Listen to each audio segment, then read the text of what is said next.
ಒಂದೇ ಒಂದು ಉಳಿದಿರೋದೇನು ಅಂತಂದ್ರೆ ನಾವು ಉಸಿರಾಡ್ತಾ ಇದೀವಲ್ಲ ಗಾಳಿ, ಆ ಗಾಳಿಗೆ ಮಾತ್ರ ಬಿಲ್ ಕಟ್ತಾ ಇಲ್ಲ. ಏನು ಈಗಾಗಲೇ ನಮ್ಮ ಅಧ್ಯಕ್ಷರು ನಾಗರಾಜನ್ ಅವರು, ವಿ ಶಾಮನ್ ಅವರು, ಶ್ರೀನಿವಾಸ ರೆಡ್ಡಿ ಸರ್ ಅವರು ಭಾಳ ಸವಿಸ್ತಾರವಾಗಿ ನಂದಿನಿ ಹೋಮನ್ ಬಗ್ಗೆ ಮತ್ತು ಪಾರ್ಲರ್ ಬಗ್ಗೆ ಮತ್ತು ನಮ್ಮ ಕುಮಾರನ ಬಗ್ಗೆ ಕೂಡ ಭಾಳ ಸವಿಸ್ತಾರವಾಗಿ ಹೇಳಿದ್ದಾರೆ.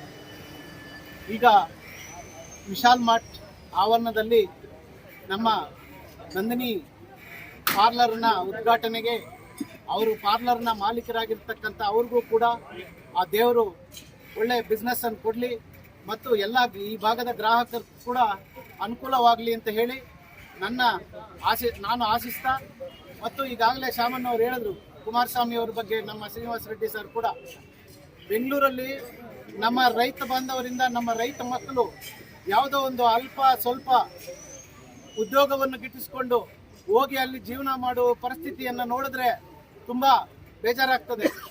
ಒಂದು ಡಬಲ್ ಬೆಡ್ರೂಮು, ಒಂದು ಸಿಂಗಲ್ ಬೆಡ್ರೂಮಲ್ಲಿ ಒಂದು ಗ್ರೀಸರ್, ಒಂದು ವಾಷಿಂಗ್ ಮಿಷನ್ನು ಎಲ್ಲ ಸೇರಿಕೊಂಡ್ರೆ ಈಗಾಗಲೇ ಆಲ್ರೆಡಿ 200 ಯೂನಿಟ್ ದಾಟ್ತಾ ಇದೆ.